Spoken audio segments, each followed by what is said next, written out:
இன்றைக்கு மிக முக்கியமான ஒரு செய்தியை உங்களோடு பேசி உங்களுக்காக ஜெபிக்கிறேன். கடந்த நாட்களிலிருந்து நான் இந்த வருஷத்தினுடைய ஆயத்தத்திற்காக நிறைய ப்ரிப்ரேஷன் ஆகிட்டே நான் இருக்கணும் அப்படின்னு நினைக்கிறேன். புதிய வருஷத்திலே ஒரு சாதாரணமாக இல்லை என்றால் ஏனோ தானோ என்று இந்த புதிய வருஷத்தை காலடி எடுத்து வைக்காமல், ஆண்டவரே இந்த புதிய வருஷத்துல ஒரு பெரிய மாற்றத்தோட நான் பர்சனலாக ஒரு பெரிய ப்ரிப்ரேஷனோட நான் ஒரு புதிய ஆண்டுக்குள்ளே காலடி எடுத்து வைக்கணும் அப்படின்றதுக்காக என் மனதில் நான் நிறைய விஷயத்திற்காக ஜெபம் பண்ணிகிட்டே இருக்கிறேன்.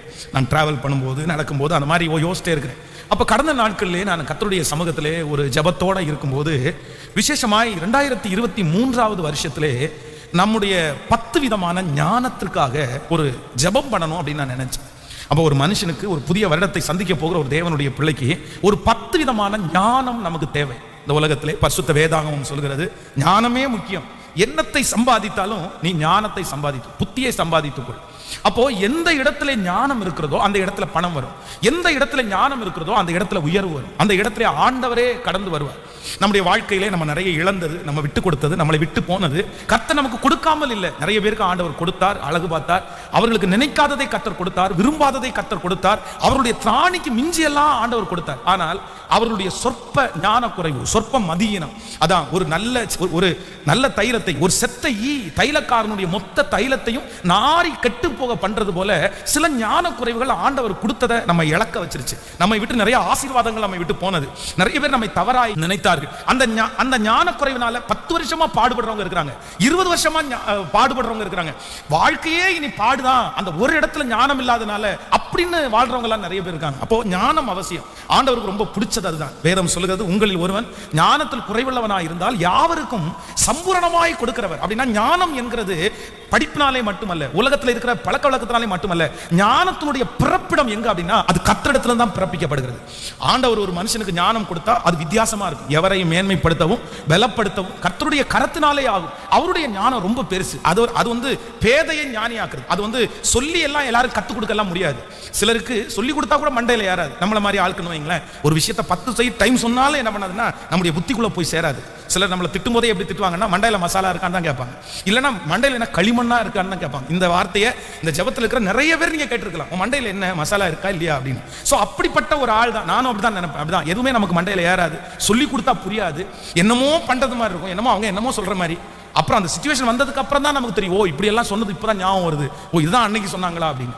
ஆனா ஆண்டவர் கடந்த நாட்களில் இந்த சாரா டக்கர் காலேஜில் அந்த ஸ்டூடெண்ட்டுக்காக பிரசங்கம் பண்ணும்போது அது ஒரு பெரிய ஆஃபீஸ், அது ஒரு பெரிய ஆடிட்டோரியம், அது ஃபுல்லாக பிள்ளைங்க அப்படி நிறைஞ்சிருந்தாங்க, ஆயிரக்கணக்கான பிள்ளை.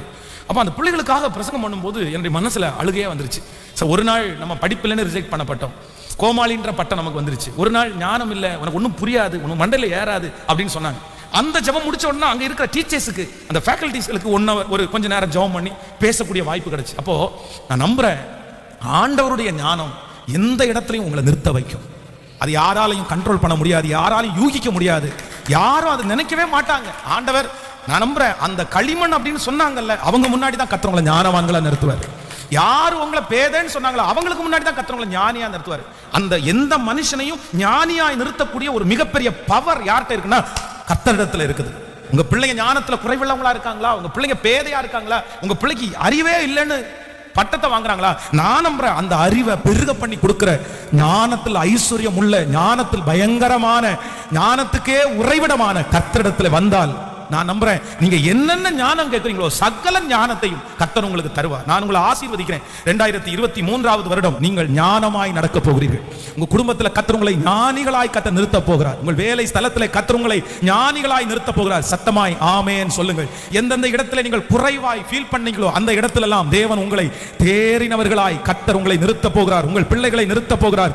உங்கள் ஞானத்தின் மூலமாய் கர்த்தர் உங்களுக்கு சகலவற்றையும் கொண்டு வந்து கர்த்தர் சேர்க்க போகிறார். எந்த காரியத்தில் நீங்கள் உள்ளவர்களை போல ஃபீல் பண்ணுகிறீர்களோ, எந்த காரியத்திலே ஐயோ இதுல ஒண்ணுமே எனக்கு தெரியலன்னு நினைக்கிறீங்களோ அந்த காரியத்திலே கர்த்தரே உங்களுக்கு கற்றுக் கொடுத்து, கர்த்தரே உங்களை புரிய வைத்து, கர்த்தரே உங்களுக்கு சொல்லி கொடுத்து, உங்கள் சத்துருக்களை பார்க்கலும் கர்த்தர் உங்களை ஞானவான்களாய் கர்த்தர் நிறுத்த போகிறார். உங்களுக்கு படித்து கொடுத்தவர்களை காட்டிலும் நீங்கள் நன்றாய் கரங்களை தட்டி ஆமென், உங்களுடைய டீச்சரை விட கர்த்தர் உங்களை அதுதான் ஆண்டவருடைய பெரிய ஆசீர்வாதம். அப்போ எல்லாருமே இந்த வருஷம் தொடங்குறதற்கு முன்பாக இனி இருக்கிற இந்த 19 நாளைக்குள்ள நீங்க டெய்லி இந்த ஞானத்திற்காக ஜெபிக்கணும். அப்ப நான் வேதத்தை இந்த ஞானத்திற்காக நான் புரட்டி பார்த்தபோது இந்த யோசேப்பினுடைய வாழ்க்கையிலே அவன் ஒரு மிகப்பெரிய உயர்வை அடைந்தான். அவனுடைய ஆசீர்வாதங்கள் எல்லாம் சொல்லி முடியாதது.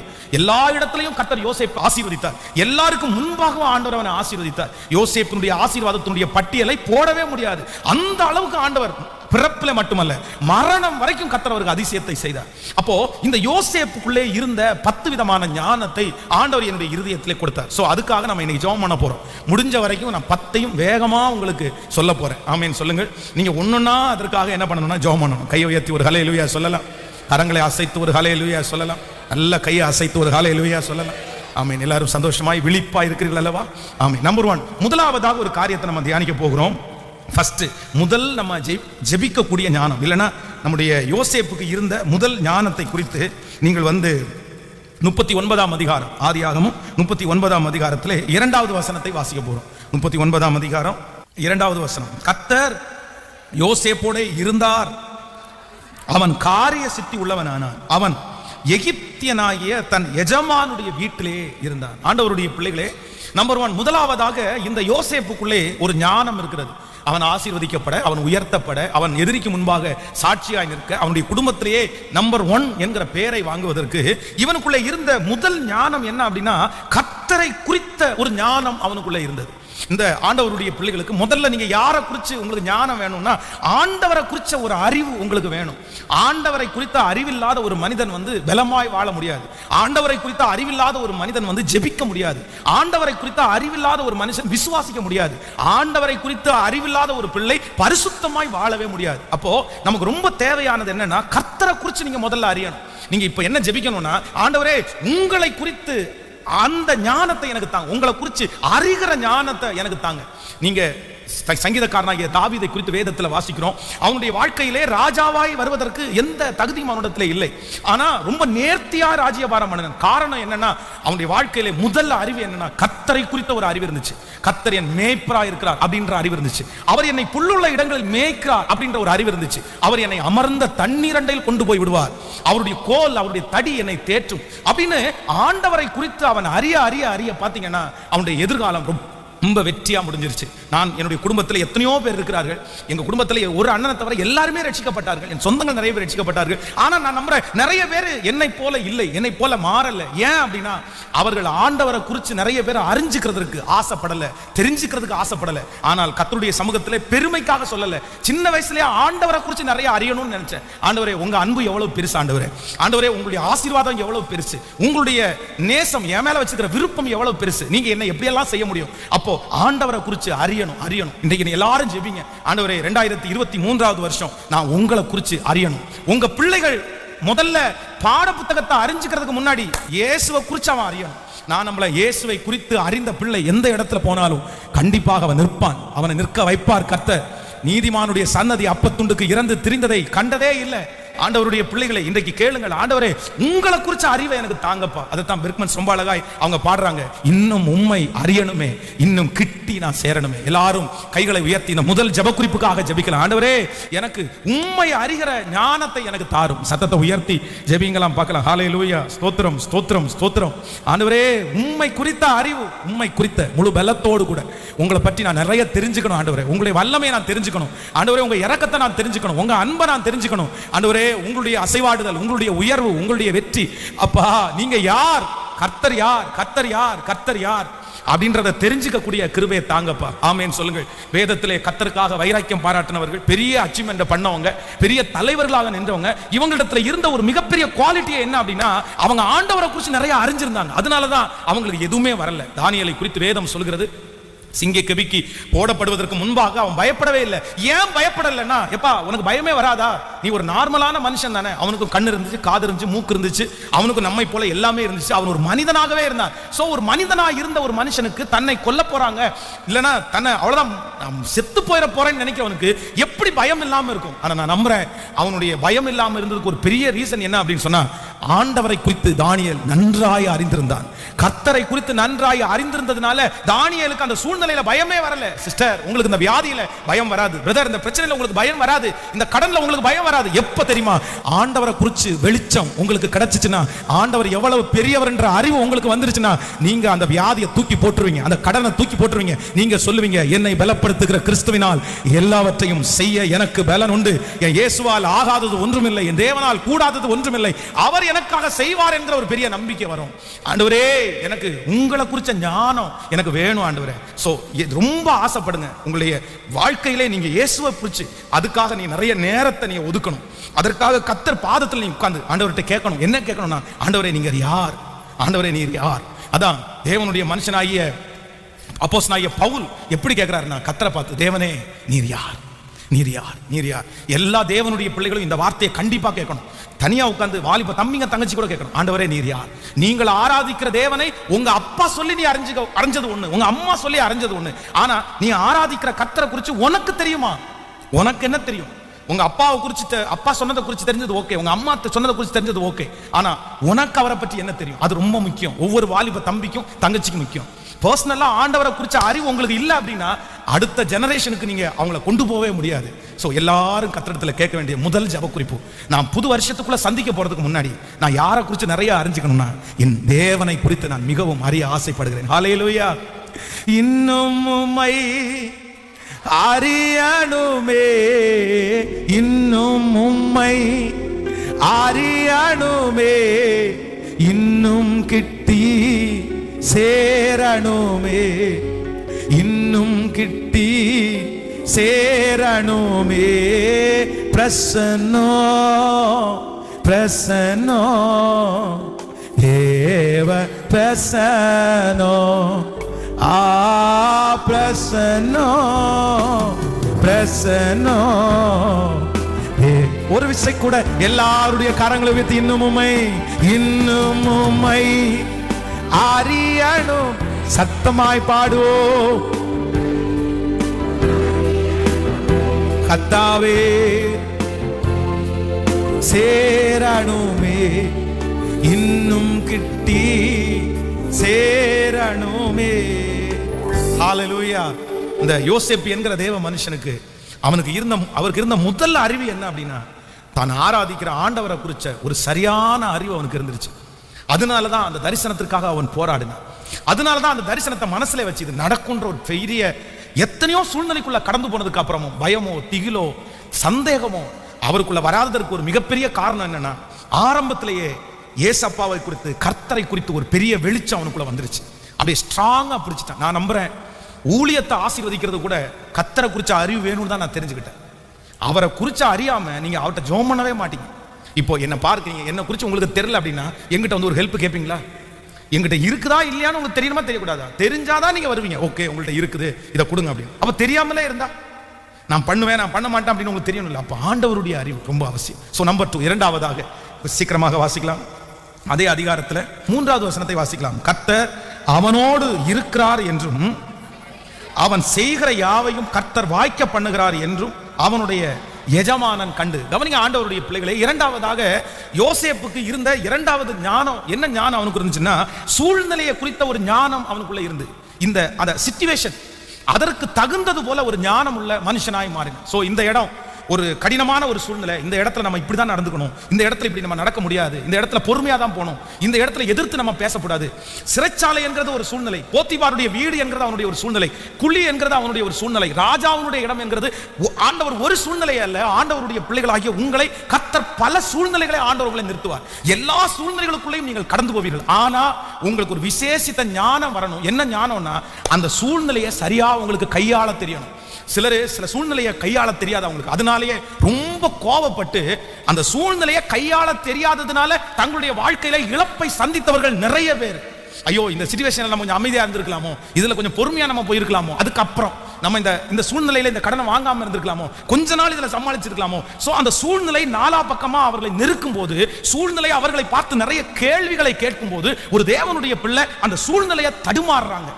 சிலர் அவிசுவாசத்துக்கு போறாங்க, சிலர் ஜெபத்தை மறந்துடுறாங்க, சிலர் பின்மாற்றத்திற்கு போயிடுறாங்க, சிலர் மனசை விட்டுறாங்க, சிலர் எல்லாத்தையும் இழந்து தற்கொலை பண்ற அளவுக்கு போயிடுறாங்க. இல்ல, சூழ்நிலையில குறித்து கர்த்தர் இப்ப என்ன வச்சிருக்கிறார் அப்படின்ற சூழ்நிலையை குறித்த ஒரு அறிவு ஆண்டவருடைய பிள்ளைகளுக்கு எப்பவுமே வேணும். ஆமென் சொல்லுங்கள்.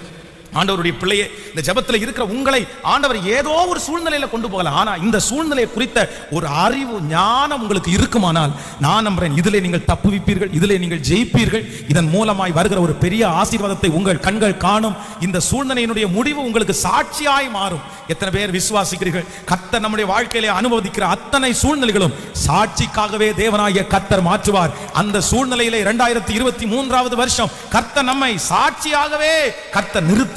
ஹல்லேலூயா. கைகளை அசைத்து ஒரு ஹல்லேலூயா சொல்லலாம்.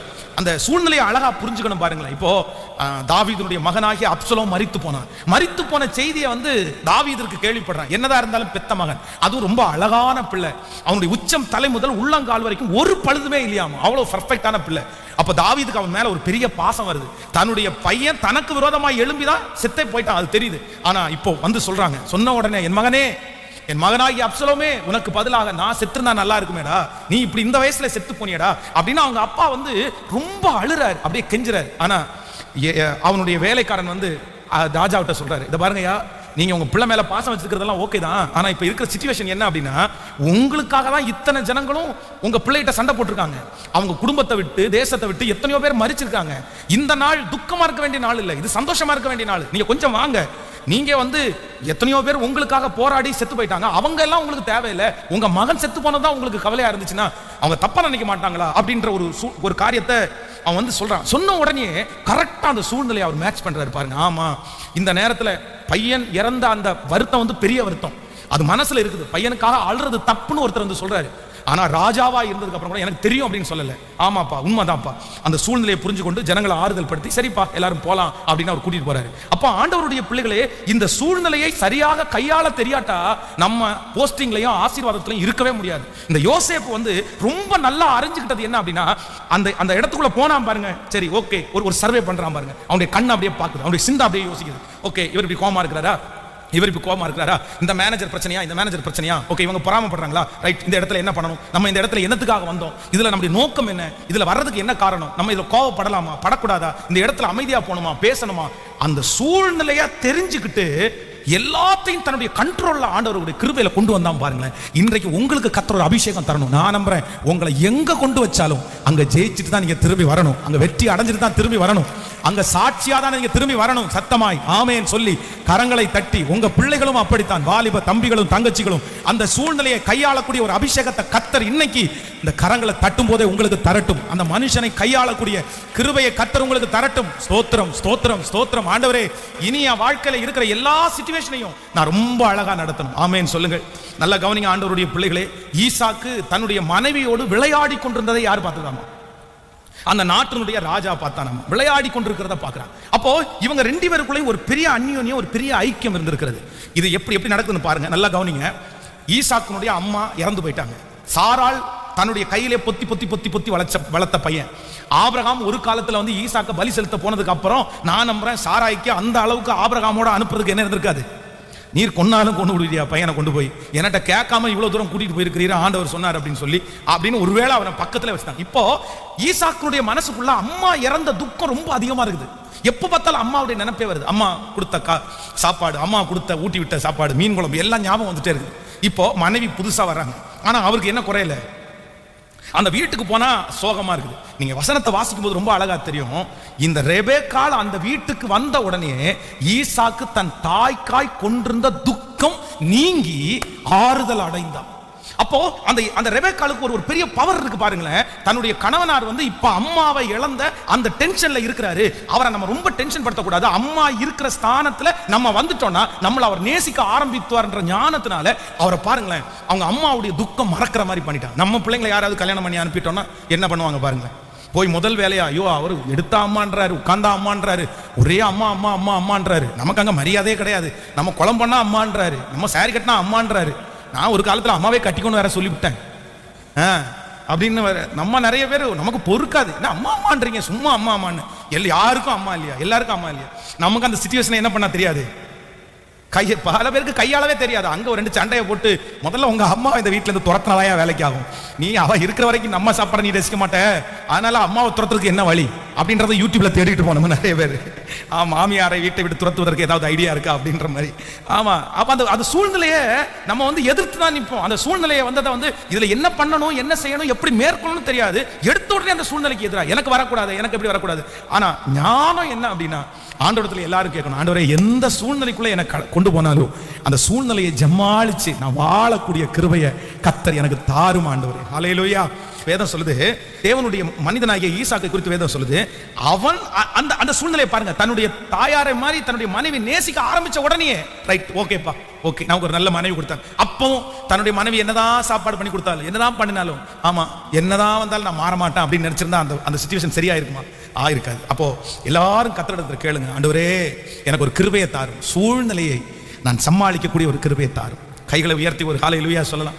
யோசேப்புக்கு இது ஒரு பெரிய ஞானம், இது ஒரு பெரிய பவர். இது வேற எங்க வெளிப்படும் பாருங்க. சூழ்நிலையை சொல்லுங்க பார்க்கலாம். சிறைச்சாலைக்கு கடந்து போகிறார். வேதம் சொல்லுது, சிறைச்சாலை தலைவனுடைய கண்களிலே அவனுக்கு. இப்போ உங்களை பார்த்து ஒரு கேள்வி கேட்கிறேன். நீங்க செய்யாத ஒரு குற்றத்துக்கு, நீங்க ஒரு பண்ணாத ஒரு குற்றத்துக்கு உங்க மேல பழிய போட்டு ஜெயில போட்டாங்கன்னு வைங்களேன், அந்த ஜெயில நீங்க எப்படி இருப்பீங்க? ஹலோ,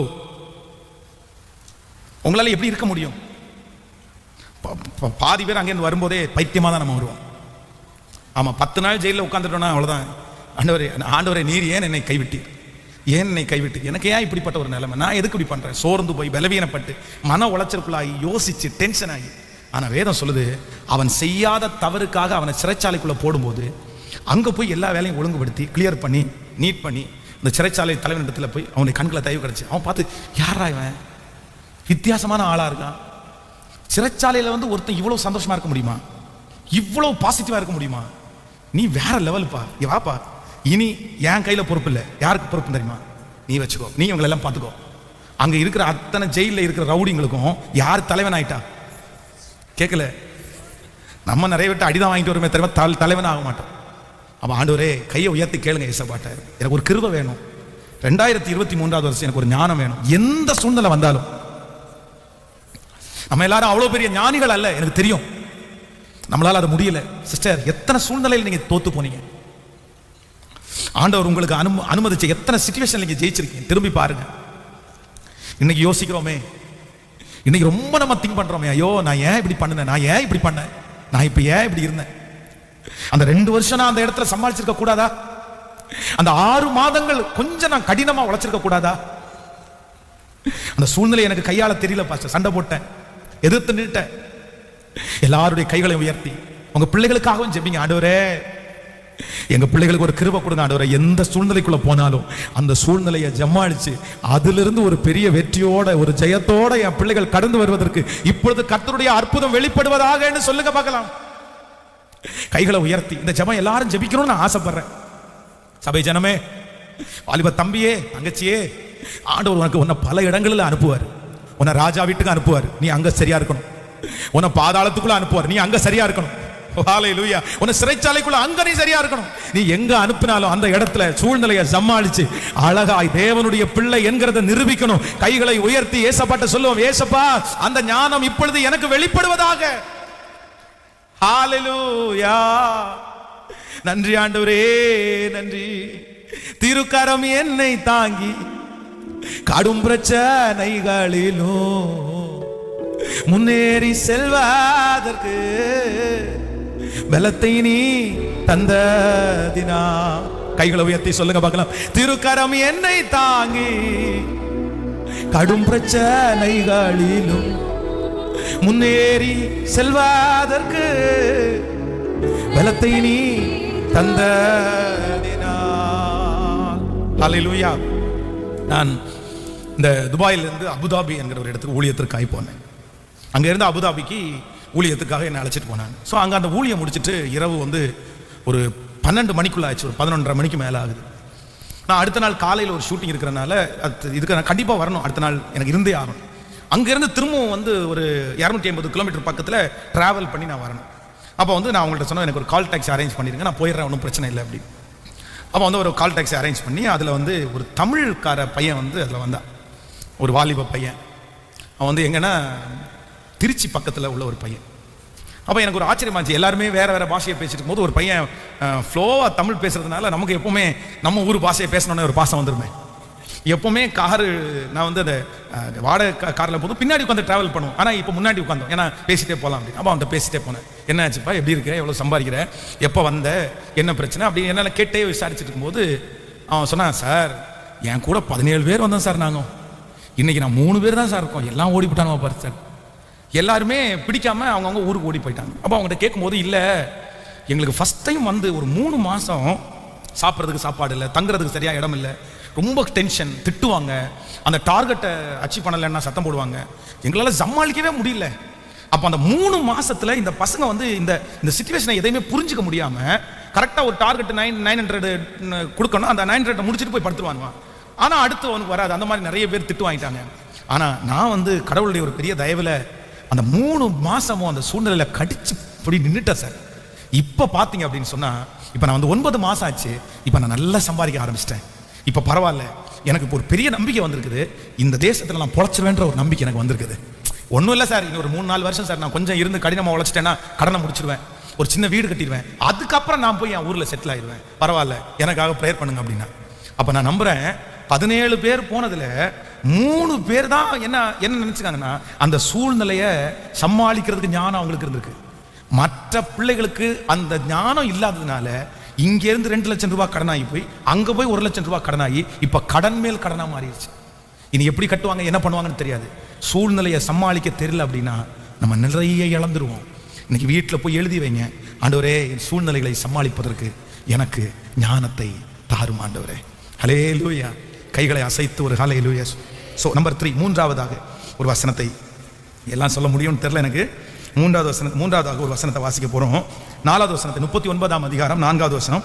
யோசேப்பினிடத்தில் தயவு வைத்து அவனை தனக்கு ஊழியக்காரனும் தன் வீட்டிற்கு விசாரணைக்காரனும் ஆக்கி தனக்கு உண்டான யாவற்றையும் அவன் கையில் ஒப்புவித்தான். நன்றாய் கவனிங்கள் ஆண்டவருடைய பிள்ளைகளே. இப்போ நம்பர் 3, மூன்றாவதாக இந்த யோசேப்புக்கு ஒரு நல்ல ஞானம் இருக்குது. என்ன ஞானம் அப்படின்னா, தன்னுடைய வேலையை குறித்து ஒரு ஞானம் இருக்கிறது, தன்னுடைய ஒர்க்கை குறித்து ஒரு ஞானம். அப்போ ஆண்டவருடைய பிள்ளைகள் அடுத்த இடத்திற்காக ஆயத்தமாகிற பிள்ளைகள் கர்த்தரிடத்தில் என்ன ஞானத்திற்காக கேட்கணும்னா, இது ரொம்ப முக்கியமான ஒன்று. உங்களுடைய வேலையை குறித்து ஒரு ஞானம் கண்டிப்பாக அவசியம்.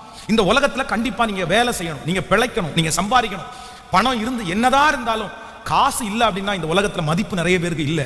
சோ பணம் அவசியம், பணம் முக்கியமானது, அது உங்க கையில இருக்கணும். நீங்க பெரிய அளவில் இல்லைன்னா கூட யார்ட்டையும் கையேந்தாத அளவுக்காவது உங்கள்கிட்ட இருக்கணும். சோ அதற்கு என்னன்னா, நிறைய பேருக்கு வேலையில ஞானம் இல்லை. சிலர்லாம் பாத்தீங்கன்னா 10 தொழில் ஆரம்பிச்சு இப்ப 11வது தொழில் போயிட்டு இருக்குது. 8 வருஷத்துக்குள்ள 10 தொழில், 4 வருஷத்துக்குள்ள 12 தொழில். இது என்ன தொழில்? 2 மாசத்துல ஒரு தொழில இருந்து 3வது மாசத்துல அடுத்த தொழில மாறினா நான் நம்புறேன் உங்களால எப்படி நிலைவரமா இருக்க முடியும்? ஒரு தொழில இருக்கிற கஷ்ட நஷ்டத்தை புரிஞ்சுக்கிட்டு அது டெவலப் ஆகிறதுக்கு என்ன வழி, அதுல இருந்து பிரான்ச், அதுல இருந்து அடுத்த டார்கெட்டுக்கு போலாமே தவிர இப்படி புடிங்கி நட்டா எத்தனை நாள்ல நீங்க வளருவீங்க, எத்தனை நாள் உயர்வீங்க? இன்னும் ஒரு கூட்டம் இப்படியா 12 வருஷத்துல 15 வேலை மாத்தியாச்சா, இன்னொரு கூட்டம் 25 வருஷமா ஒரே வேலை, ஒரே ஆபீஸ், அந்த பை கூட மாறாது பாருங்களேன். அந்த பைய கூட அதே பை, அந்த சாப்பாடு போட்டிருக்க அந்த டிஃபன் பாக்ஸ் அது கூட மாறாதுங்க. அந்த இயேசு கிறிஸ்து நேற்று இன்று மாறாதவர்னு கேள்விப்பட்டிருக்கிறேன். ஆனா உங்க ஜோல்னா பை மாறாதுன்றது இன்னைக்கு தாங்க கேள்விப்பட்டிருக்கிறேன். ஆமா, அப்படியே அதே போட்டு எப்ப பாருங்க அதிலேயே போட்டு போறது. சிஸ்டர் வேகையே மாற்ற மாட்டீங்களா? என்ன பாஸ்டர் பண்றேன், சம்பளம் ஏதாவது என்ன பாஸ்டர் பண்றேன். அப்ப நான் என்ன சொல்றேன்னா, அந்த வேலையை குறித்த ஆண்டவருடைய பிள்ளைகளுக்கு என்ன வேணும்? நான் நம்புறேன் அப்படியே இருக்காதீங்கன்ற. நீங்க அப்படியே இருந்துராதீங்க. நீங்க உங்க ஓனர்ட்ட போய் சண்டை போடுறதுக்கு நான் உங்களுக்கு சொல்லல, அந்த வேலையை விட்டு ஓடுங்கன்னு சொல்லல. நீங்க அந்த ஜோல்னா பைய தூக்கிட்டு போகும்போது ஒரு நாளாவது நினைச்சிருக்கீங்களா, இந்த ஜோல்னா பைய நான் எத்தனை நாள் தூக்கிட்டு போவேன், ஒரு நாளாவது எனக்கு அங்க சாப்பாடு கொடுக்குற மாதிரி ஒரு நாள் வராதா? சோ அப்ப நான் என்ன பண்ணணும், நான் என்ன செய்யணும், இன்னும் என்ன வேலை செய்யலாம், அடுத்த சம்பாத்தியத்துக்கு நான் என்ன பண்ணலாம், சரி இதை விட கொஞ்சம் அப்டேட் பண்ண ஒரு கம்பெனிக்கு போலாமா, இன்னும் எனக்கு வேற மாதிரி கிடைக்குமா, இல்லைன்னா இந்த இடத்துல வேற போஸ்டிங் ஏதாவது இருக்கா, அந்த மாதிரி யோசிக்கிறேன் கேட்டா இல்லை. நான் குதிரைக்கு கடிவாளம் போட்டது மாதிரி ஒரே பார்வை, எனக்கு நேர் ஓட்டில் அப்படி போயிட்டே இருப்பேன், திரும்பி வருவேன். இல்லை, இதுதான் வேலையினுடைய ஞானம் ஆண்டவருடைய பிள்ளைகள். ஒரு ஹோட்டலில் சாப்பிட்றதுக்காக போய் உட்காந்துருக்கிறேன். முன்னாடி ஒருத்தர் உட்காந்துச்சாரு. அவருக்கு சாப்பாடு போடும்போது ஒரு சின்ன ஈ வந்து அந்த சாம்பாருக்குள்ள கிடக்குது. உடனே அவர் ஒரு ஸ்பூன் எடுத்து அந்த ஈயை மட்டும் எடுத்து அந்த இலையில வச்சு அவருடைய மொபைலில் ஒரு ஃபோட்டோ எடுத்தார். ஃபோட்டோ எடுத்த உடனே வெயிட்டரை கூப்பிட்டாரு. இங்கே வாப்பா, என்னப்பா இது ஈ, இப்போ ஃபோட்டோ எடுத்தேன், இதை அப்லோட் பண்ணனா உங்கள் ஹோட்டலுடைய பேர் கெட்டு போயிடும், பண்ணட்டுமா அப்படின்னு கேட்குறாரு. உடனே இந்த வெயிட்டர் என்ன இதை சர்வ் பண்ணுறேன்னு சொன்னேன். பண்ணுங்க சார், ஈ என்ன செத்து கிடக்காதா, வீட்டில் முடி கிடக்குது, அதெல்லாம் சாப்பிட்றீங்க, இங்கே ஒன்று வந்தோன்னே ஏன் சார் இப்படி பண்ணுறீங்க அப்படின்னு சொல்லிட்டு வாக்குவாதம் பண்ணுறான். இவன் வாக்குவாதம் பண்ணி சண்டை போடுறான்ற தெரிஞ்ச உடனே கல்லாப்பட்டியில ஓனர் இருக்காரு. நான் பார்த்த சம்பவம். ஓடி வந்து சார் உங்களுக்கு என்ன சார், என்ன பிரச்சனை சார்? இல்ல இந்த பாருங்க கிடக்குது, நான் அப்லோட் பண்றேன், இவன் என்னமா பேசிட்டு இருக்கான் சார், 1 மினிட் சார் அப்படின்னு சொல்லி அவர் கையினாலேயே அந்த எச்சி இலைய ஓனர் அவ்வளவு டிப்டாப்பா பெரிய ஹோட்டல் அழகா அந்த இலைய வந்து அப்படியே சுருட்டி தன்னுடைய கையில எடுத்து கொண்டு வாடா அப்படின்னு சொல்லிட்டு அந்த குப்பத்தொட்டியில போட்டு ஓடி போனாரு. ஒரு இலைய எடுத்து வந்தாரு, அழகா போட்டாரு, தண்ணி தெளிச்சாரு, சுத்தி மட்டன் சிக்கன் என்னென்ன இருக்குமோ மொத்தம் கூட்டு பாத்திரத்துல வந்து அப்படியே ரவுண்டா அடக்கிட்டாரு, அழகா சாப்பாடு போட்டாரு. சார் இன்னைக்கு உங்களுக்கு சாப்பாடு ஃப்ரீ சார், நீங்க நிம்மதியா திருப்தியா சாப்பிட்டு போங்க சார். அப்படியே அந்த மனுஷன் வாயை அடைச்சு போயிட்டாங்க. இன்னைக்கு மட்டன் ஃப்ரீ, சிக்கன் ஃப்ரீ, எல்லாமே ஃப்ரீ சார், மீன் குழம்பு எல்லாமே ஃப்ரீ சார். மொத்தத்தையும் கொண்டு போய் அடைக்கிட்டு அந்த மனுஷன் அதுக்கு மேல என்ன பேசுவான்னு நினைக்கிறீங்க? ஒரு வாரம் அவருக்கு சோறே இறங்கலன்னு வைங்களேன். சார் அவருக்கு எதிர்பார்க்கவே இல்லை. சார் ஒன்றும் கோச்சிக்காதீங்க சார், ஏதோ தெரியாம நடந்துச்சு, சாரி சார், நெக்ஸ்ட் டைம் வரதை பார்த்துக்கங்க சார், நீங்க சாப்பிடுங்க சார். அவர் அந்த வெயிட்டர் உனக்கு அறிவு இருக்கா இல்லையா, போ நீ இந்த பக்கத்தில் நிற்காத, நீ அடுத்த வெயிட்டர் அங்கே போய் பாரு, இந்த வேலை செய்யக்கூடாது. அதுதான் வேலையில ஞானம். நான் நம்புறேன் உங்க வேலையை வந்து இன்னைக்கு வேலைக்காக அலைகிறவங்க நிறைய பேர், வேலை இல்லாமல் இருக்கிறவங்க நிறைய பேர், ஆனா கிடைச்ச நல்ல வேலையை இழந்தவங்க நிறைய பேர். இன்னைக்கு இந்த சபையில் இருக்கிற இந்த சத்தத்தை கேட்கிற ஒவ்வொரு தேவ பிள்ளைகளுக்கும் உண்மையா கேட்கிறேன், உங்க வேலையில நீங்க ரொம்ப கவனமா இருங்க, ரொம்ப கவனமா இருங்க. உங்க வேலையில நீங்க கவனமா இல்லை அப்படின்னா நீங்க எஜமானனுக்கு முன்னாடி நிற்க மாட்டீங்க, நீசனுக்கு முன்னாடி கை கட்டி நிற்பீங்க. தன்னுடைய வேலையிலே ஜாக்கிரதை உள்ளவனா இருப்பீர்களானால் உங்க கை ஆளுகை செய்கிற கையாமா. ஹல்லேலூயா.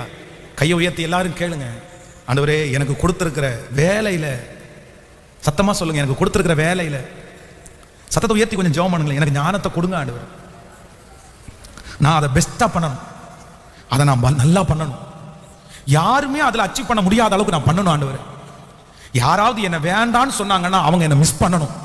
சத்தமா ஜெபம் வரட்டும், சத்தத்தை உயர்த்தி ஆண்டவரே எதா இருந்தாலும் உன் படிப்பு தான் இப்ப வேலையானா அந்த படிப்புல உங்களை மிஸ் பண்ணணும் சொல்லுங்க ஆண்டவர். அந்த அளவுக்கு ஒரு ஞானத்தை கேளுங்க, எல்லாரும் கத்திரத்துல கேளுங்க. ஆண்டவரே என்னுடைய ஒர்க்ல, என்னுடைய எதிர்காலத்தில் நீ கொடுத்திருக்க அந்த வேலையில 2023வது வருஷம் என் கை நிறைய சம்பாதிக்கணும், என் கை நிறைய திருச்சபைகளை கட்டணும், என் வேலை ஆண்டவரே எல்லாரும் பார்க்கும்போது ஆச்சரியப்படுற அளவிற்கு அந்த வேலையினுடைய நுணுக்கங்களை எனக்கு கற்றுக் கொடுங்க ஆண்டவரே. அந்த வேலையினுடைய எல்லாரும் கேளுங்க, ஏசப்பா அந்த நுணுக்கங்களை கற்றுக் கொடுங்கப்பா.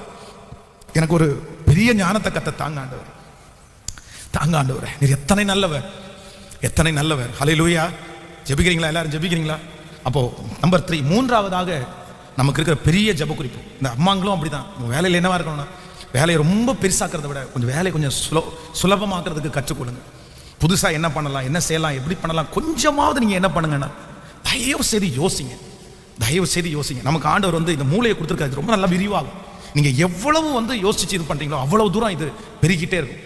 நான் நம்புறேன் நீங்க வளரணும், வளரணும், வளரணும். கர்த்தர் பிள்ளைகள் வளரணும். ஹல்லேலூயா.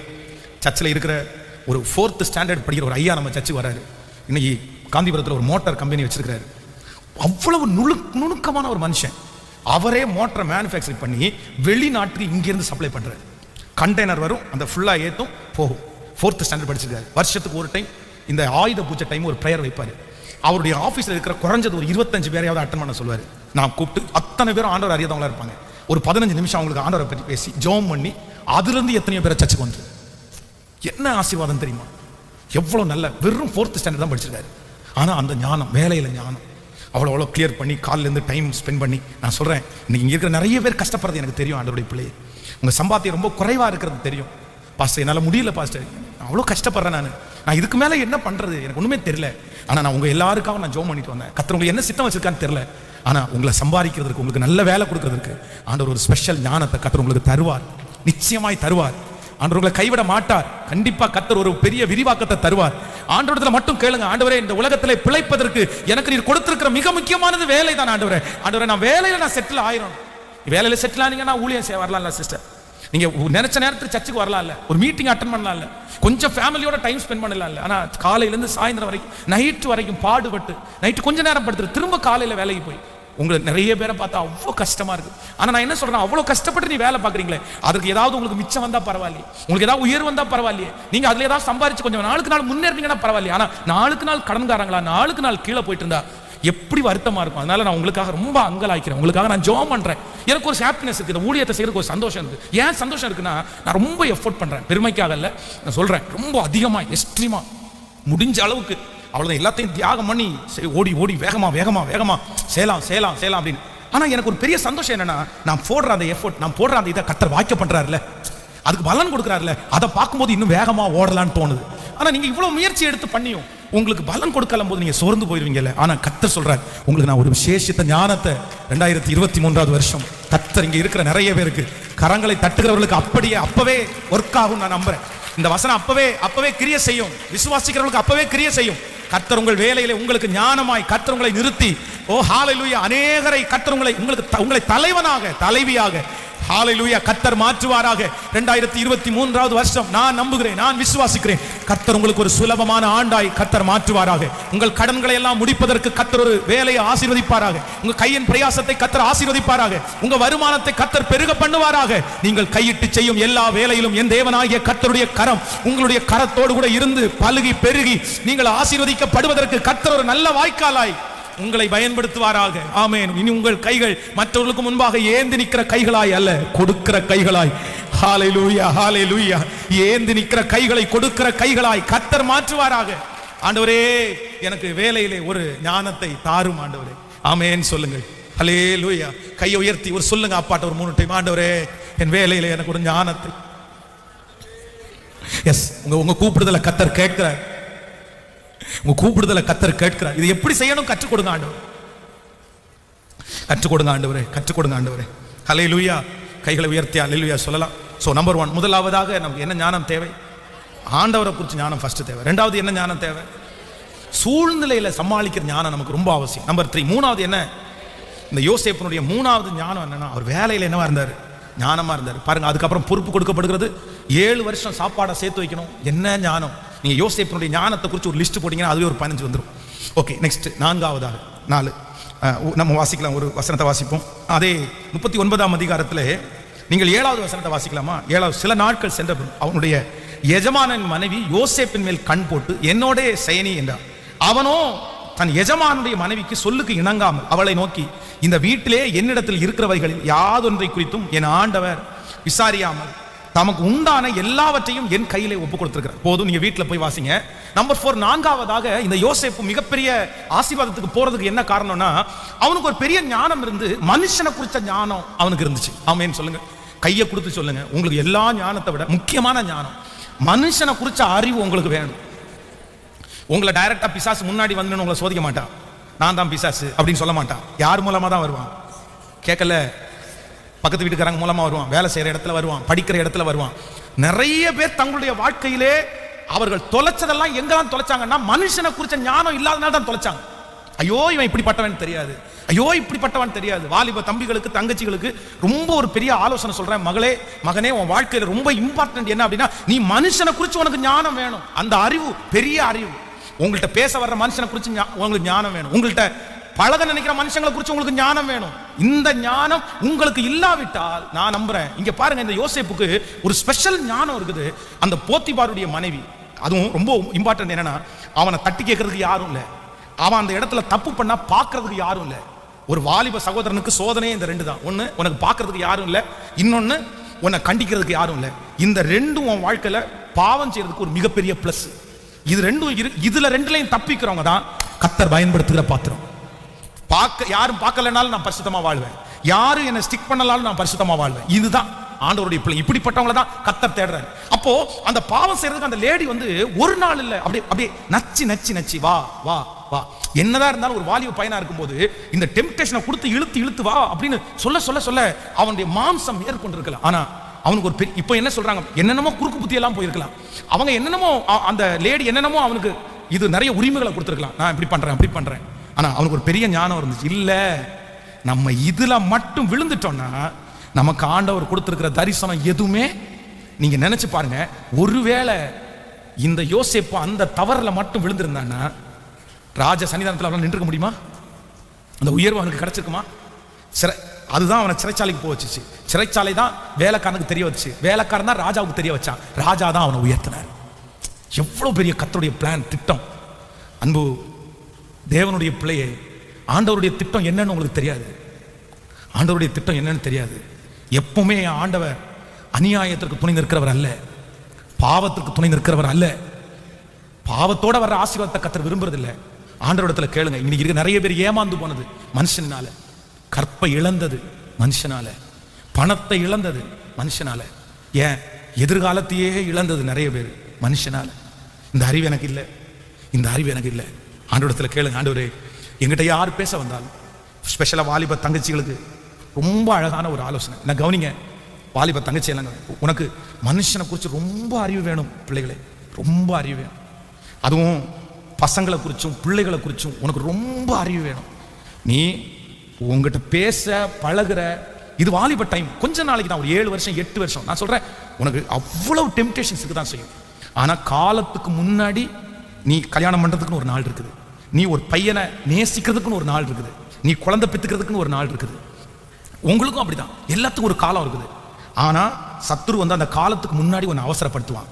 நீ ஒரு பர்சனை, ஒரு பையனை நீ இப்போ அம்மா அப்பாவை தான் நேசிக்கணும், நீ இப்போ ஆண்டவரை தான் நேசிக்கணும். ஆனால் அந்த நேரத்தில் இன்னொரு பையனை நேசிக்கிறதுக்கு, இன்னொரு பொண்ணை நேசிக்கிறதுக்கு நீ அதில் ரொம்ப கவனமாக இருக்கணும்.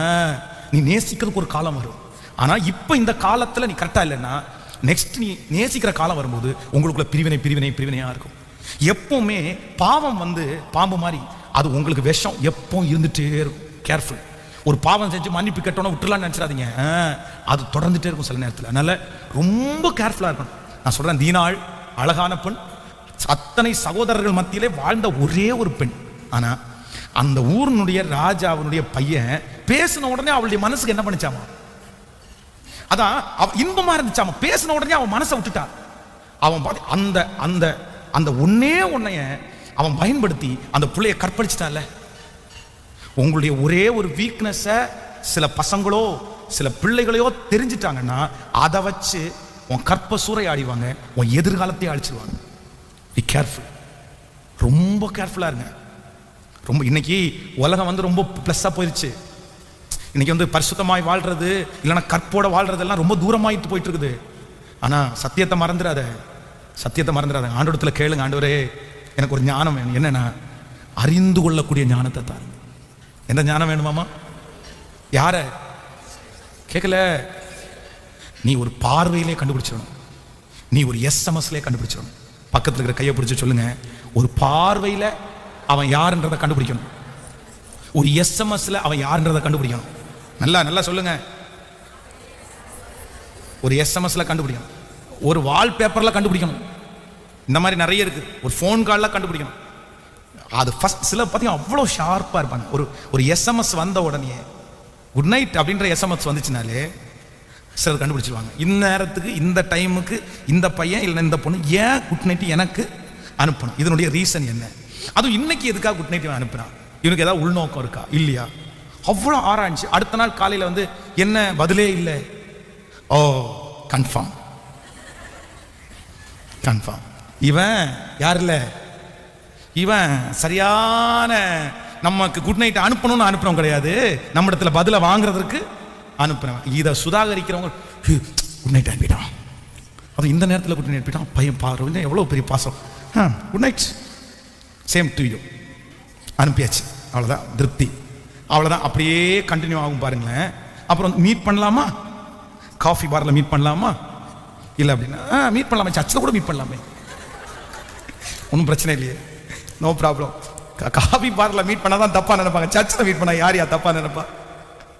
இல்லை இதெல்லாம் வந்து நிறைய ட்ரிக். இன்னைக்கெல்லாம் என்னமோ அவங்க கண்ணை மூடிட்டு செய்கிறதெல்லாம் யாரும் தெரியாது பார்க்கலன்னு நினைக்கிறாங்க. ஐயோ ரொம்ப டேஞ்சர் மகளே, ரொம்ப டேஞ்சர் மகனே. உன் வாழ்க்கையில் உன்னுடைய வாலிப நாட்களில் பெரியவங்களுக்கும் அப்படி தான் சொல்கிறேன், விட்டுட்டீங்க, ரொம்ப ரிஸ்க்கு. ரொம்ப கேர்ஃபுல்லாக உங்கள் வாழ்க்கையை வாழுங்க. அதுவும் மனுஷனை குறித்து அறிகிறதுக்கு ஞானம் உங்களுக்கு ரொம்ப தேவை. இல்லைன்னா நான் சொல்கிறேன், ஊழியக்காரங்களே, அந்த சின்ன இளம் தீர்க்கதரிசியை சிங்கத்தினுடைய வாய்க்கு கொடுத்தது யாரு? கிழட்டு தீர்க்கதரிசி. ஒரு வயசான தீர்க்கதரிசி ஒரு இளம் தீர்க்கதரிசியை கொன்னுட்டான். ஊழியக்காரங்க கூட சில தப்பா நடத்தி கொன்னு சாவுக்கு நேரம் வழி நடத்திடுவாங்க. Be careful. ரொம்ப ஆண்டவருடைய நாமத்தை சொல்லி தான் வர்றாங்க, ஜெபம் பண்ணிட்டு தான் வர்றாங்க. ஆனா நீங்க சரியானவர்களா இல்ல அப்படின்னா, அவர்களை நீங்க சரியா அடையாளம் கண்டு கொடுக்க முடியலன்னா, அந்த மனுஷனை குறித்து அறிகிற ஞானம் உங்களுக்கு இல்லைன்னா, அவங்க ஒருத்தரே போதும் உங்களுக்கு எடுக்கிறது. பைபிளை தான் தூக்கிட்டு வந்தாங்க, ஜெபம்னு சொல்லி தான் உள்ள வந்தாங்க.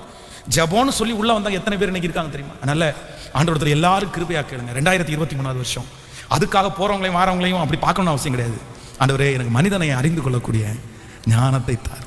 கைகளை உயர்த்தி எல்லாரும் சொல்லு, ஆண்டவரே சொல்லுங்க, எல்லாரும் முழு பலத்தோட சொல்லுங்க, முழு பலத்தோட சொல்லுங்க, ஆண்டவரே எனக்கு ஒரு கிருபை வேண்டும் ஆண்டவரே. வாலிப தம்பிக்கு ஸ்பெஷலா ஜெபம் பண்றேன், தங்கச்சி ஜெபம் பண்ற, மகளே கேள், மகனே கேள், ஆண்டவரே எனக்கு ஞானத்தை கொடுங்க ஆண்டவரே, மனுஷனை குறித்து அறிகிற ஞானத்தை கொடுங்க ஆண்டவரே, எங்கிட்ட பழகிறவங்களை குறிச்ச ஞானத்தை எனக்கு கொடுங்க ஆண்டவரே. ஹல்லேலூயா. ஆமென். சிம்சோனுக்கு எவ்வளவு பலன் இருந்தும் அவனுடைய வாழ்க்கையில இருக்கிற ஒரே ஒரு ஞான குறைவு, 1000 பேரை தாடை எலும்புல கொல்றதுக்குள்ள ஞானம் இருந்துச்சு. பட்டணத்தினுடைய நிலைக்கால எந்த இடத்துல எப்படி பிடிச்சா தோல் மேல வச்சு சுமக்கலான்ற ஞானம் அவனுக்கு இருந்துச்சு.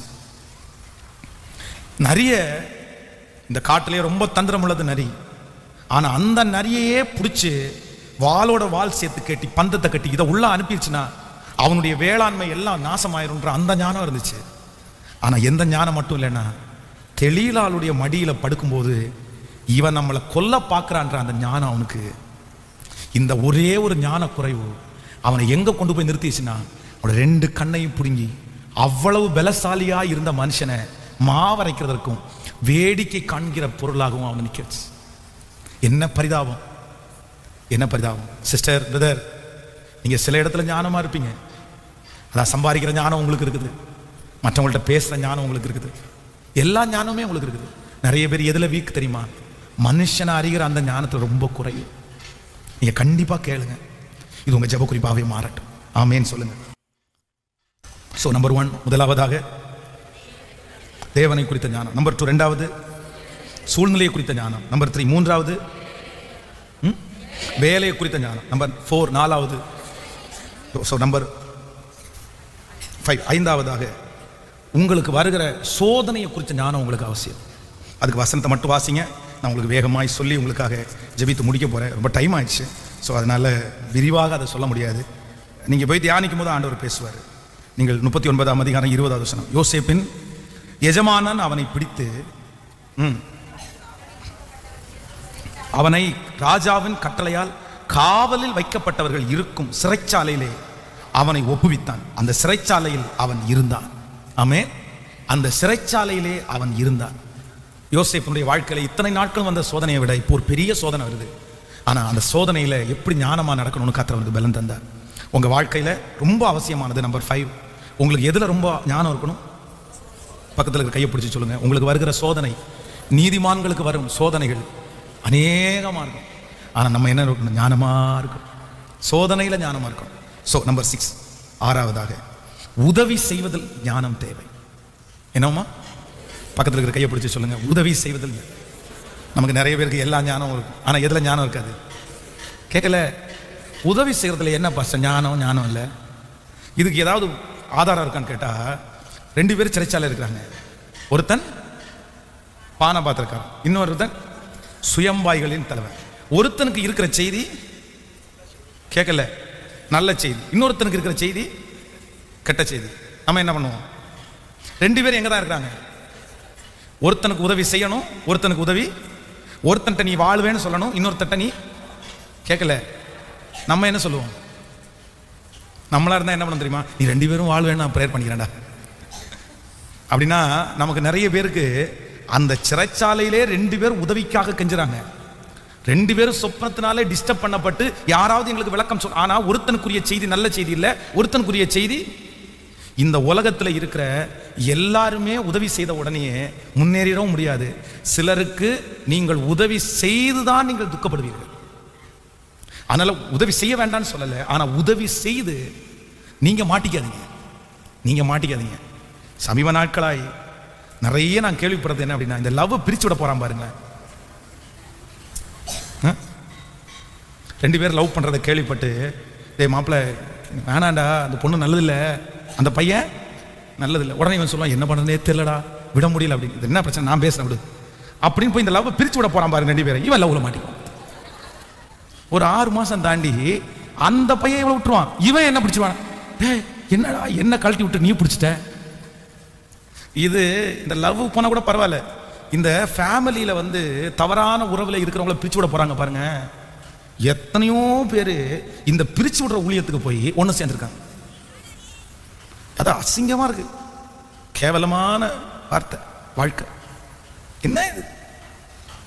ரொம்ப கவனமா இருங்க. கத்திரத்தில் ஞானம் கேளுங்க. ஆண்டவரே, உதவி கூட நீங்க போய் மாட்டிக்காத உதவியா இருக்கணும். உங்களுக்கு உதவி செய்யறதுக்குன்னு ஒரு லிமிட் இருக்குது.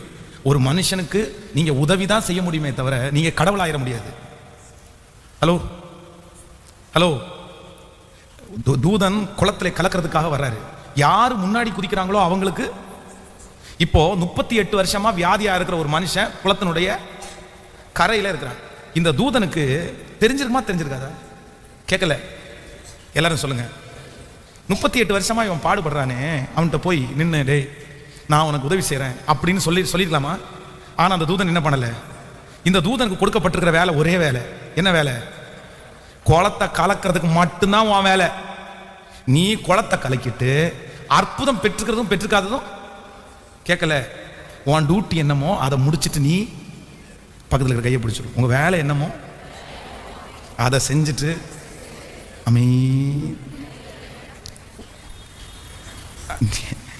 ஆண்டவராகிய இயேசு கிறிஸ்துனுடைய வேலையை நீங்க செய்ய போனீங்கன்னா நமக்கு நிறைய பேர் இயேசு கிறிஸ்து ஆயிடுவாங்க.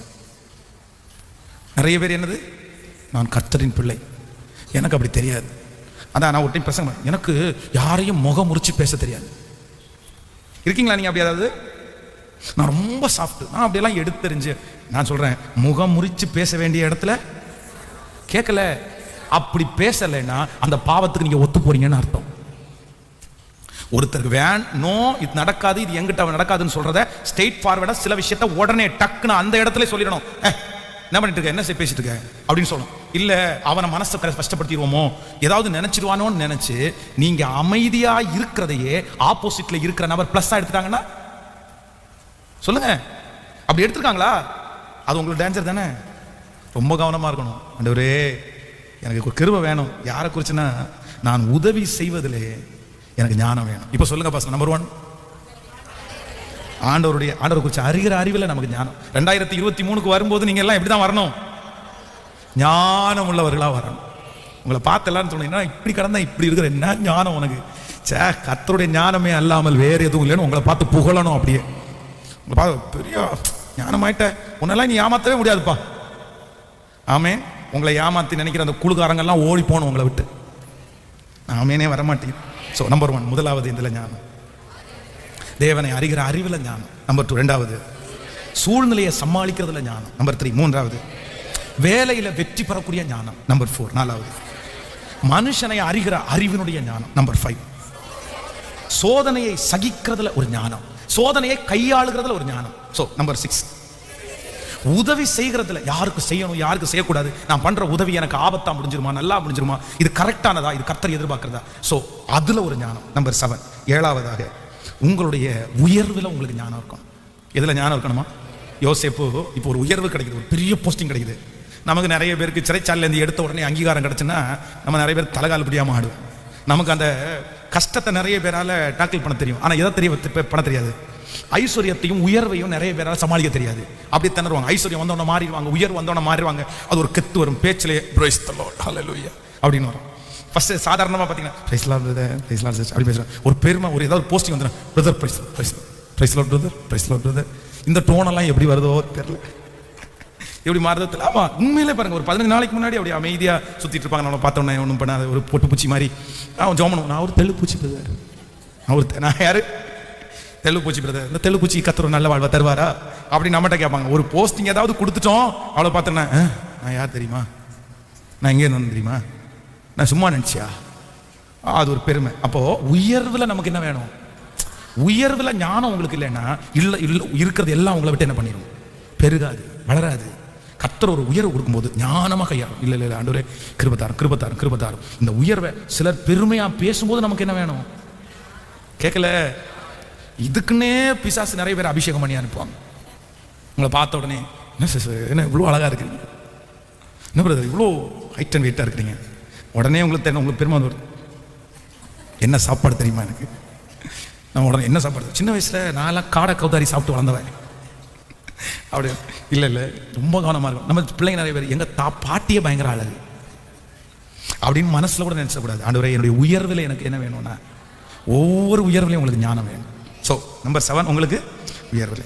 நம்பர் 8 எட்டாவது உங்களுடைய பொறுப்பிலே உங்களுக்கு ஞானம் தேவை. கையில் பக்கத்தில் கையை பிடிச்சி சொல்லுங்க, உங்கள் கையில் எடுக்கிற பொறுப்பில் கவனிங்க. சில நேரத்தில் பொறுப்புகள் ஈஸியாக அவங்க கையில் கொடுக்கப்படாது.